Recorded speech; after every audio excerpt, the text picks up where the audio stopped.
जय हिंद मेरे प्यारे दोस्तों। मैं अजय तांगी स्वागत करता हूं आपका इस दिव्यांश विरथरे यूट्यूब चैनल पर। अगर आप लोगों ने इस चैनल को अभी तक सब्सक्राइब नहीं किया है तो प्लीज़ सब्सक्राइब कर दें। जैसा कि हम बात करने वाले हैं सर आज एक बहुत ही इम्पोर्टेंट टॉपिक की। आज का जो हमारा सेशन होने वाला है बहुत ही ज़्यादा इंटरेस्टिंग होने वाला है। क्यों? क्योंकि मैं आज एक ऐसे सब्जेक्ट की बात करने वाला हूं जो एसएससी का सबसे ज़्यादा इंपॉर्टेंट सब्जेक्ट है। जी हाँ दोस्तों, तो आज हम बात करने वाले हैं साइंस की। Science sir, science subject SSC की वो महबूबा है जो एसएससी से बात करना तो बंद कर सकती है पर दूर नहीं जा सकती।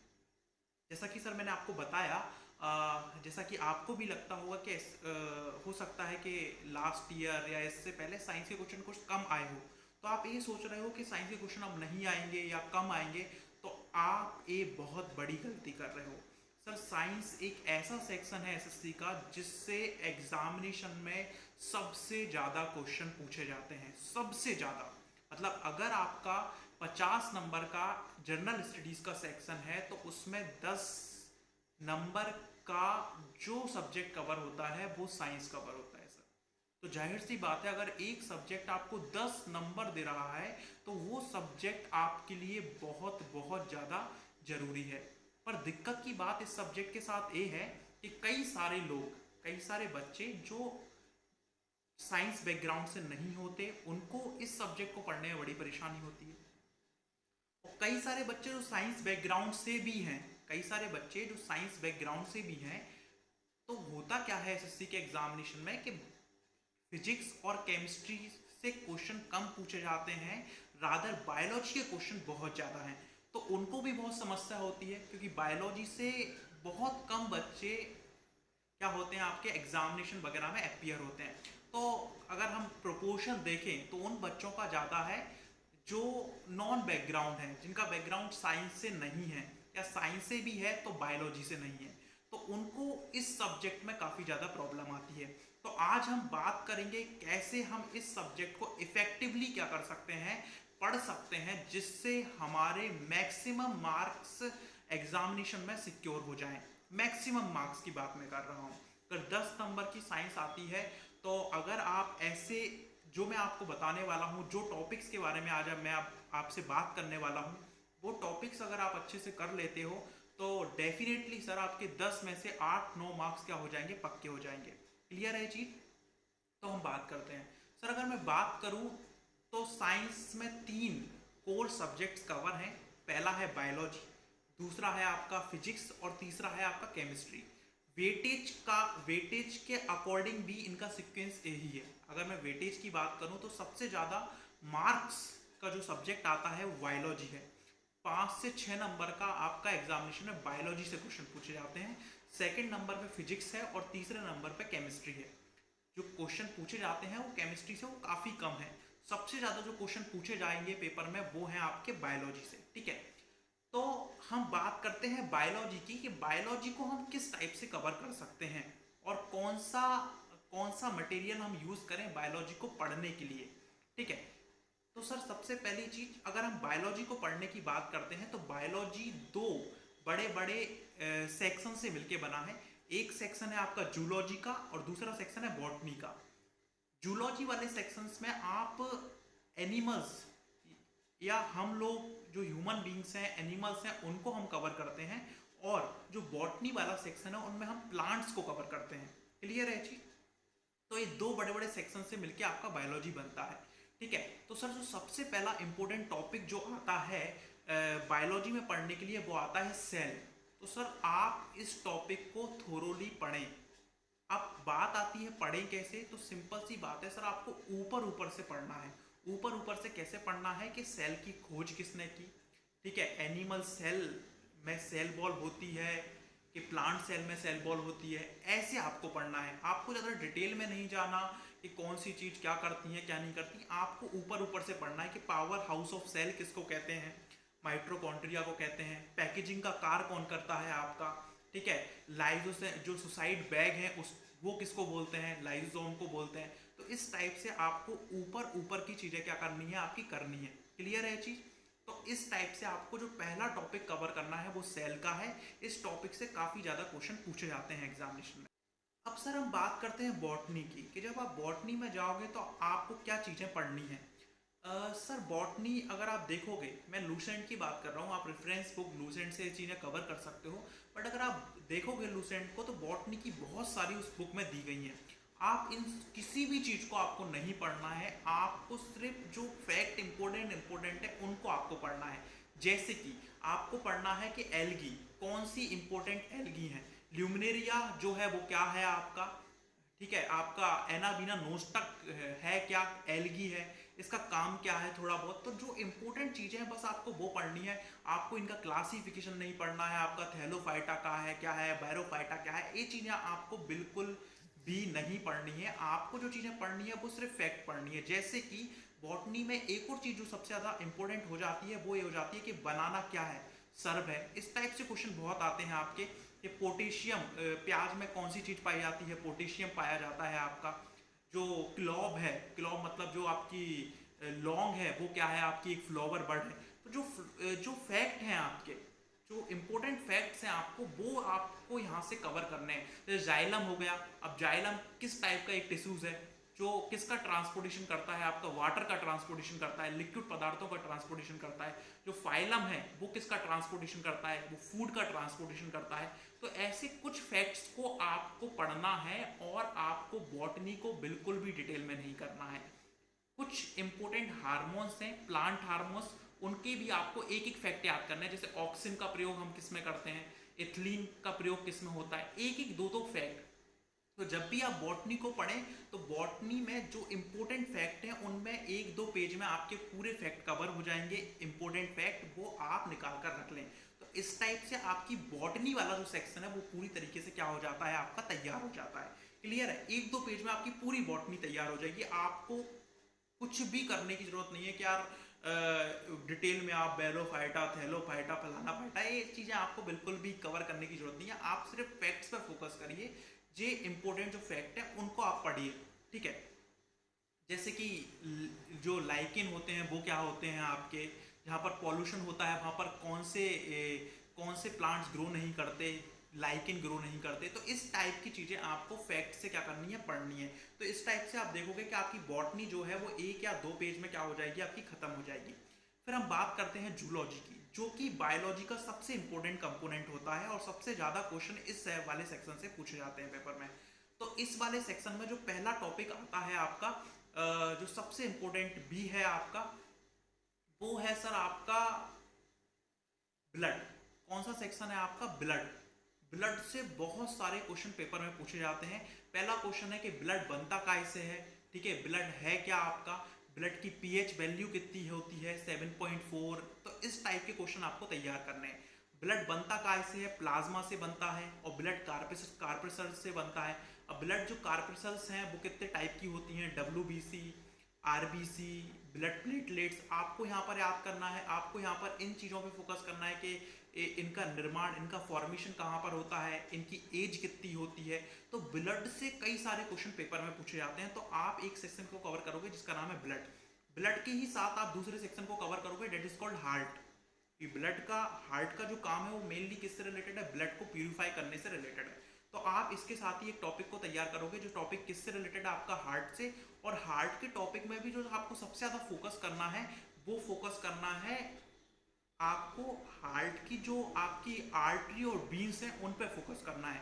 जैसे कि सबसे बड़ी आर्टरी क्या हो गई, सबसे बड़ी बीन्स क्या हो गई आपकी, पुलमनरी आर्टरी क्या है, पुलमनरी बीन क्या है, इन चीजों पे आपको फोकस करना है। क्लियर है, तो ब्लड का टॉपिक हो गया, हार्ट का टॉपिक हो गया। अब जो नेक्स्ट टॉपिक आपको कवर करना है वो है डाइजेशन। इस डाइजेशन को जब आप कवर करने के लिए जाओ जो, तो आपको जो सबसे इंपॉर्टेंट चीज जो फोकस करनी है वो है आपकी एंजाइम वाला टॉपिक। आपको एंजाइम कवर करने हैं कि ट्रिप्सिन किस टाइप का एंजाइम है, किसको डाइजेस्ट करेगा, कहाँ से निकलता है, इरिप्सिन कहाँ से निकलता है, एमाइलाइज किस टाइप का एंजाइम है, ये किसको आपका क्या करता है, आपका डाइजेस्ट करता है। तो इन पे आपको ध्यान देना है जब आप डाइजेशन के चैप्टर को पढ़ो तो क्लियर है ये चीज। तो 3 टॉपिक मैंने बताया और 3 टॉपिक आपको किन किन चीजों पे फोकस करके पढ़ने हैं वो मैंने आपको बताया, ठीक है। तो डाइजेशन वाला टॉपिक आपका कवर हो गया। इसके बाद जो इंपॉर्टेंट टॉपिक जो आता है आपका, सबसे ज्यादा इंपॉर्टेंट टॉपिक वो है आपका नर्वस सिस्टम। नर्वस सिस्टम आता है आपका दिमाग।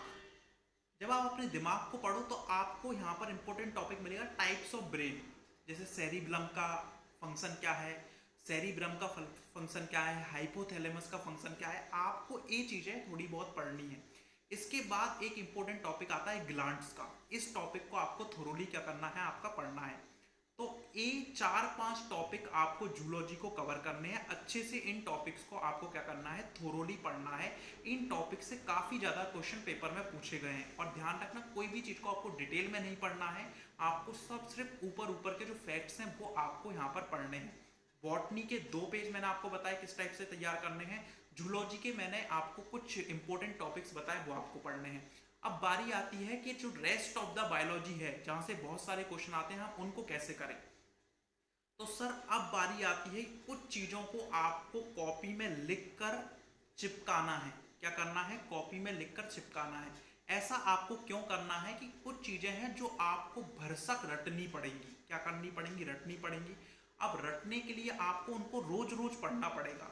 रटना, अगर आपको कोई चीज अच्छे से करनी है तो आप उसको रोज रोज पढ़िए। अब रोज रोज पढ़ने का सबसे अच्छा तरीका है कि आप उसको कहीं पर चिपका कर रख लीजिए। तो जब भी आप आओ जाओ, एक ऐसी जगह आप उसको चिपका कर रखो जहां पर आपका आना जाना बहुत टाइम होता हो। जिस स्टडी टेबल पे आप पढ़ते हो वहां पर आप इसको चिपका कर रख सकते हो। तो जब आप इसको चिपकाओगे तो आप इसको रोज देखोगे, एक दिन में 4-5 बार देखोगे, तो ये चीजें आपके अंदर तक फिट हो जाएंगी। कौन सी चीज आपको चिपकानी है, इसमें पहली चीज ग्लैंड्स है। ग्लैंड्स वाला टॉपिक आप पूरा का पूरा चिपका सकते हो कि बहुत सारी ग्लैंड्स हैं। पिट्यूटरी ग्लैंड है आपकी, एड्रिनल है आपकी, इन सब ग्लैंड्स को आप एक चार्ट में करके क्या कर सकते हो, स्टिक कर सकते हो, चिपका सकते हो। जो दूसरी चीज आपको चिपकानी है वो है आपकी विटामिन्स। बहुत ही इंपॉर्टेंट टॉपिक बायोलॉजी का, जिससे कई सारे क्वेश्चन बायोलॉजी के पूछे गए हैं। विटामिन्स, पूरे विटामिन्स आप लिखिए और इनको आप क्या कर दीजिए, चिपका दीजिए। ठीक है, आप रोज रोज उनको देखोगे तो वो आपको याद हो जाएंगे। जो तीसरी चीज आपको चिपकानी है वो है ह्यूमन डिसीज। सर डिसीज, क्योंकि कोविड-19 का दौर चल रहा है तो जाहिर सी बात है डिसीज से इस बार क्वेश्चन उठने के बहुत बहुत चांसेस हैं। तो डिसीज से क्वेश्चन उठने के चांसेस हैं, तो आप पूरी जितनी भी डिसीज हैं, बैक्टीरिया से कौन सी डिसीजेज होती हैं आपकी, वायरस से कौन सी डिसीजेज होती हैं, प्रोटोजोआ से कौन सी डिसीज होती हैं, इनका आप एक चार्ट बनाइए और चार्ट बना के क्या कर दीजिए, आप इसको चिपका लीजिए। और जो चौथा चार्ट आपको बनाकर चिपकाना है वो है आपकी डिस्कवरीज का। बायोलॉजी की जितनी भी डिस्कवरीज हैं, आपको हर एक टॉपिक में कुछ कुछ डिस्कवरीज दिखेंगी कि माइटोकॉन्ड्रिया की खोज किसने करी, सेल की खोज किसने करी आपकी। और आप लूसेंट के लास्ट वाले पेज पे देखोगे तो वहां पर एक लिस्ट में दी भी गई है कि यार पेनिसिलिन की खोज किसने करी। तो इन पूरी डिस्कवरीज को आप एक जगह लिखिए और एक जगह लिख के आप चिपका लीजिए। तो 4 पेज आपको चिपकाने ही चिपकाने हैं, क्योंकि ये 4 पेज ऐसे हैं जो आपको रटने पड़ेंगे अच्छी तरीके से, और रटने के लिए आपको इनको रोज देखना पड़ेगा। क्लियर है चीज। तो बायोलॉजी इस प्रकार से आप अच्छे से कवर कर सकते हैं। अब आप सोच रहे होगे सर मैंने तो पूरा ही बायोलॉजी बता दिया, क्योंकि सर सिंपल सी बात है कि बायोलॉजी अगर आप ऐसे पढ़ने के लिए जाओगे तो बायोलॉजी बहुत है, पर अगर आप इस तरीके से बायोलॉजी को पढ़ोगे तो आपकी बायोलॉजी ऑलमोस्ट 10 या 15 पेज में खत्म हो जाएगी। सर रोज एक टॉपिक पढ़ना चालू करो, 2 घंटे में आपका एक टॉपिक खत्म होता है। ब्लड आप पढ़ोगे तो 2 घंटे में आपका ब्लड खत्म हो जाएगा। ऐसे करके आप 15-20 दिन में पूरी बायोलॉजी को क्या कर सकते हो, अच्छे से पढ़ सकते हो। अच्छे से बात कर रहा हूँ सर, अच्छे से आप पढ़ सकते हो। क्लियर है। तो आपकी बायोलॉजी से काफी ज्यादा क्वेश्चन आपसे बनने लगेंगे। क्लियर है। हम दूसरे टॉपिक पे बात करते हैं। जो दूसरा टॉपिक है फिजिक्स, जिससे कुछ क्वेश्चन एग्जामिनेशन में पूछे जाते हैं। अब जब हम फिजिक्स की बात कर रहे हैं तो हम फिजिक्स में भी हमको कुछ चीजें चिपकानी पड़ेंगी। कौन सी चीजें आपको फिजिक्स में चिपकानी है, वो है यूनिट्स। फिजिक्स में जितनी भी क्वांटिटीज हैं उन सब की यूनिट्स को आप लिखिए और उनको लिखकर चिपका लीजिए। अगर आपको यूनिट्स पता है तो बहुत अच्छी बात है, अगर आपको नहीं पता है तो आप उनके फॉर्मूले लिखो और फॉर्मूले लिख के उनकी यूनिट्स लिख दो, क्योंकि अगर आपको फॉर्मूला याद होगा तो आपको यूनिट अपने आप ही याद हो जाएगी। तो आप इसको क्या कर सकते हो, चिपका सकते हो। अब मैं बात करने वाला हूँ इंपॉर्टेंट टॉपिक्स की, निकालोगे। ठीक है। उसके बाद जो इंपॉर्टेंट टॉपिक फिजिक्स में आता है, पहला वो है आपका मोशन, जहां पर आपको न्यूटन के 3 नियम को पढ़ना है। और जब आप न्यूटन के 3 नियम पढ़ो तो इसमें जो आपको फोकस करना है वो ये चीज फोकस करनी है कि इनके एग्जाम्पल जो हैं वो आपको बहुत अच्छी तरीके से देखने हैं। जैसे कि एक बस चल रही है और एकदम से वो ब्रेक लगाती है तो आप आगे की तरफ आ जाते हो। तो ये न्यूटन के किस एक नियम का उदाहरण है, न्यूटन के किस एक लॉ का एग्जाम्पल है, न्यूटन के फर्स्ट लॉ का एग्जाम्पल है। इस टाइप से आपको चीज़ों को देखना है, जैसे कि recall velocity of gun, rocket का उड़ना, ठीक है, ये सब चीज़ें किस एक न्यूटन के नियम के क्या हैं, आपके एग्जाम्पल हैं, न्यूटन के थर्ड लॉ के एग्जाम्पल हैं ये सब। तो इन चीज़ों को आपको फोकस करना है, एग्जाम्पल्स को आपको क्या करना है, फोकस करना है। क्लियर है चीज? तो पहला टॉपिक जो आपको फिजिक्स में पढ़ना है वो है मोशन। दूसरा टॉपिक जो आपका फिजिक्स में सबसे ज्यादा इंपॉर्टेंट हो जाता है वो है ग्रेविटेशन। कौन सा टॉपिक सर? ग्रेविटेशन। और ग्रेविटेशन में भी जो आपको सबसे इंपॉर्टेंट चीज जो पढ़नी है वो पढ़नी है वैल्यू ऑफ जी। किसकी वैल्यू? जो जी है आपका, ग्रेविटेशनल एक्सेलरेशन जो है आपका, उसकी वैल्यू, कि उसकी वैल्यू पोल्स पे कितनी होती है, उसकी वैल्यू इक्वेटर पे कितनी होती है, इक्वेटर से पोल्स पे आप जाते हो तो घटती है कि बढ़ती है। ये सब वेरिएशन जो जी के हैं वो आपको अच्छे से करने हैं। इनसे काफ़ी क्वेश्चन एग्जामिनेशन में पूछे गए हैं। उसके बाद इसी टॉपिक में एक टॉपिक और आता है आपका लिफ्ट वाला। आपने सुना होगा एक टॉपिक आता है लिफ्ट वाला, तो उस टॉपिक को भी आपको पढ़ना है। तो ग्रेविटेशन में आपको कुछ नहीं पढ़ना, सिर्फ दो टॉपिक पढ़ने हैं, एक तो वेरिएशन ऑफ जी पढ़ना है और आपका एक लिफ्ट वाला टॉपिक आपको कवर करना है। तो तीसरा महत्वपूर्ण टॉपिक आता है फिजिक्स में, वो है आपका वेव। बहुत ही important topic sir, wave. Wave से आपको सबकी सब चीजें क्या करनी है, जैसे कि आप मैकेनिकल वेव्स कौन सी होती हैं, नॉन मैकेनिकल वेव्स कौन सी होती हैं, इलेक्ट्रोमैग्नेटिक वेव्स आपको पूरी पढ़नी है, एक्स रेज, आपके गामा रेज हो गई, अल्ट्रावायलेट रेज हो गई, ये चीज़ें आपको पूरी पढ़नी है। इनकी वेवलेंथ कितनी होती है, इनकी खोज किसने की थी, ये सब चीज़ें आपको थोरोली क्या करनी है, पढ़नी है। अल्ट्रासोनिक वेव्स क्या होती हैं, इनका यूज़ क्या होता है, किसमें हम इनका यूज़ करते हैं, इंफ्रासोनिक क्या होती हैं, साउंड वेव क्या होती हैं, इनकी फ्रिक्वेंसी कितनी कितनी होती है। तो ये सब चीज़ें आपको थोरोली पढ़नी है। पोलराइजेशन, डिफ्रैक्शन, इंटरफ्रेंस, ये सब चीज़ें आपको नहीं पढ़नी, सिर्फ आपको वेव्स के बारे में जानकारी लेनी है। क्लियर है चीज़? तो एक टॉपिक आपको वेव्स वाला यहाँ पर कवर करना है। उसके बाद जो टॉपिक आता है वो आता है लाइट का। काफ़ी ज़्यादा इंपॉर्टेंट टॉपिक लाइट का। वहाँ पर आपको रिफ्लेक्शन पढ़ना है और रिफ्रैक्शन पढ़ना है। और जब आप रिफ्रैक्शन पढ़ो तो इसके एग्जाम्पल आपको बहुत अच्छे से पढ़ने हैं कि यार तारों का टिमटिमाना किसके कारण होता है, मिराज का बनना किसके कारण होता है। तो ये चीज़ें आपको फोकस करनी है। और इसी टॉपिक में एक टॉपिक आता है यार मिरर का जो टॉपिक है, मिरर के टॉपिक में लेंस और मिरर के टॉपिक में सिर्फ आपको इनके यूजेस पढ़ने हैं कि कॉन्वेक्स लेंस के, कॉन्वेक्स लेंस, कॉन्वेक्स मिरर, ये सब किस में यूज होते हैं। आपको इमेज फॉर्मेशन नहीं पढ़ना है किसी का भी, ध्यान दीजिए इसको। तो लाइट का टॉपिक आप अच्छे से पढ़ सकते हो, काफी आपको इसमें कम पढ़ना है। इसके बाद जो एक और टॉपिक आता है फिजिक्स का वो है आपको एटॉमिक फिजिक्स। सर जी केमिस्ट्री और फिजिक्स का कंबाइंड टॉपिक है और काफ़ी ज़्यादा इंपॉर्टेंट है। इसमें जो आपको पढ़ना है वो इलेक्ट्रॉन क्या है, किसने इसकी खोज करी, प्रोटॉन क्या है, प्रोटॉन की खोज किसने करी, पॉजिट्रॉन की खोज किसने करी, रेडियो एक्टिविटी क्या है आपका, न्यूक्लियर रिएक्टर क्या है, न्यूक्लियर रिएक्टर में मॉडरेटर के रूप में किसका यूज होता है, कंट्रोलर के रूप में किसका यूज होता है होना है। इन सब चीज़ों को आपको पढ़ना है। ठीक है, तो आपको 4 या 5 टॉपिक फिजिक्स में कवर करने हैं और आपको कोई टॉपिक फिजिक्स में कवर करने की जरूरत नहीं है। हाँ, अगर आपको पूरी तरीके से श्योर होना है तो आप पूरी फिजिक्स पढ़ लीजिए, पर ये 4 या 5 ऐसे टॉपिक है जिनसे सबसे ज्यादा क्वेश्चन पेपर में पूछे जाते हैं। तो आप इन 4 या 5 टॉपिक को अच्छे से कर लो, आपके ऑलमोस्ट क्वेश्चन फिजिक्स के कवर हो जाएंगे। अब बात करते हैं हम केमिस्ट्री की। तो सर केमिस्ट्री तो एक ऐसी चीज़ है जो आपको भी पता है यार, हमको 10th क्लास या हम अगर 11th क्लास में हमने साइंस लिया तो तब से ही हमको समझ में नहीं आती थी केमिस्ट्री। तो तब से हम उसको रट रहे हैं और तब से ही हम उसको रट भी नहीं पा रहे हैं। तो केमिस्ट्री तो हेड बेटर है कि आप इसको छोड़ दो। आपको जो केमिस्ट्री में सिर्फ एक चीज करनी है वो क्या है, आपका मेटल्स और नॉन मेटल्स के जितने भी इंपॉर्टेंट फैक्ट्स हैं जो लूसेंट में दे रखे हैं उनको आप सिर्फ कर लीजिए और पूरी केमिस्ट्री को छोड़ दीजिए।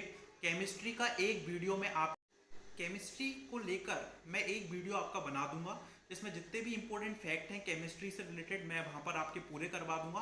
तो सिर्फ आप वो एक वीडियो को देख लीजिएगा और केमिस्ट्री में आपको कुछ भी पढ़ने की जरूरत नहीं है। तो सर अगर आप इस प्रकार से चलते हो तो डेफिनेटली आपका साइंस का सेक्शन जो है वो कवर हो जाएगा। और आप सोच रहे होगे सर ये तो बहुत ज़्यादा है, तो सर मेरे प्यारे दोस्तों, साइंस का सेक्शन ऐसा है जो आपको आज से ही स्टार्ट करना है और आज से जब तक आपका एग्जाम नहीं हो जाता तब तक आपको साइंस वाला सेक्शन पढ़ना है, क्योंकि एक ऐसा सेक्शन जो आपको एग्जामिनेशन में बहुत ज़्यादा मार्क्स दिलवाने वाला है, उस सेक्शन को हम लाइटली नहीं ले सकते। तो आप पढ़ते रहिए, जी जान लगा दीजिए। बहुत बहुत धन्यवाद।